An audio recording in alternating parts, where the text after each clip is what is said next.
Hello. So today I want to tell you about what I think is possibly one of the most beautiful board games to come out in the last year, and that is Intarsia. So in this game, you are going to be building this beautiful floor out on your board to try and score the most points, which may not sound all that exciting, but it is a really fun, thinky, puzzly game, and its table presence is so beautiful. So first of all, let me show you this box organization. This is standard. This is not an insert. This is the game. Love, love, love some great organization because it makes playing and cleanup so much better. Then you have your center board, and this is going to be your point tracker here. There's going to be your bonuses that you can collect here.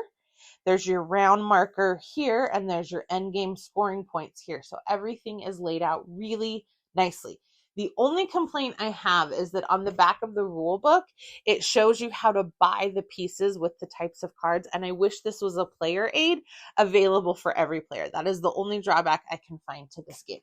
So then you will have the center tool board. This game does take up some space on your table, and there is going to be cards on top of here. So this, for example, will be here. And when you complete what is called for on the card, and it's actually not a card, it's a nice thick cardboard piece. If you are the first person to do that, you get to take this and you get the bonus that is shown. So it will advance you.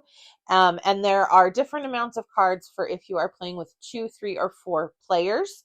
The more players you're playing with, some of these spots will have multiple on them, but the first person to do it will get more points. The second person to do it will get fewer points.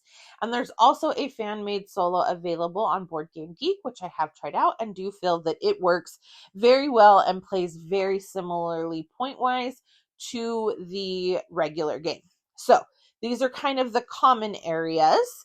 And then you will have your board, which this is the basic side that looks the same for everyone, or there is a more advanced side that you can play with as well. So the B side, A and B. So to start out, you will have one of your X's here. And what you are going to be doing is you are going to be collecting a frame, and then you will collect the centerpiece, and then you will collect the inner core, and then you will collect the table because this is a cafe floor.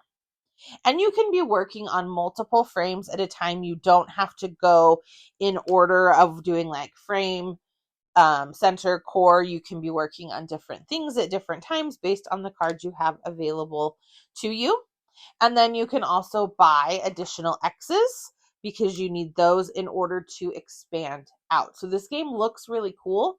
And obviously the more complete you build each one, the more points you're going to get at the end of the game. But how do you get these pieces? Well, you are going to get a certain number of cards to start each round. It will be 10. And that will be determined from one of these starting hands. So you will be given one of these at the beginning of each of the 3 rounds, and those are your cards for the hand. You will always get at least one wild card, which can be very helpful. And then the rest of the cards come in the colors of the frames. And that is important because what you are going to do is you are going to play out cards of the same color. So for example, if I played 2 yellow cards, I could collect a yellow frame.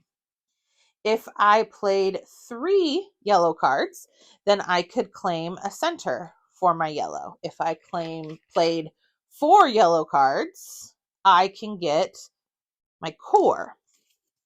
Like that. And that is where it is all on the rule book that I wish it was easier for you. Sorry, so I was wrong. See, 1 yellow card is a frame. 2 yellow cards would be the midsection, 3 would be the core, and 4 yellow cards means I could get another X or I could get the table. But in addition to getting the item, you're also then going to get to pick more cards. So you're adding more cards to your hand, which lets you then potentially play more cards that round. So you're having to debate out, how do I want to play these so that I get the materials that I need, which also then will potentially get me the tools and the bonuses that I need that will let me move around the bonus track to get additional cards that round, as well as when I'm playing, I get additional cards for what I'm doing. And once you hit a point that you either can't do anything else that turn or don't want to, you will pass. You may take 3 cards forward to the next round if you would like to. And once everyone has passed, you'll do some minor end of round scoring. And at the end of round 3, you will do the final scoring for the game. So I like this game a lot because it's that puzzly, thinky thing that I like. It has beautiful table presence. I love when you're like, ooh, if I do this, I can squeak out another move.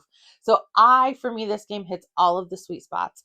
Amazing production quality, great thinky game. It is a multiplayer solitaire in a lot of ways. You're not having a lot of player interaction. For me, that's not a negative thing, but that's something to know if that's not something you enjoy. So I absolutely adore Intarsia and would love to know if you have played it. What do you think of it? Give me a like and a follow, and I'll keep bringing you more board game content. Thanks. Bye.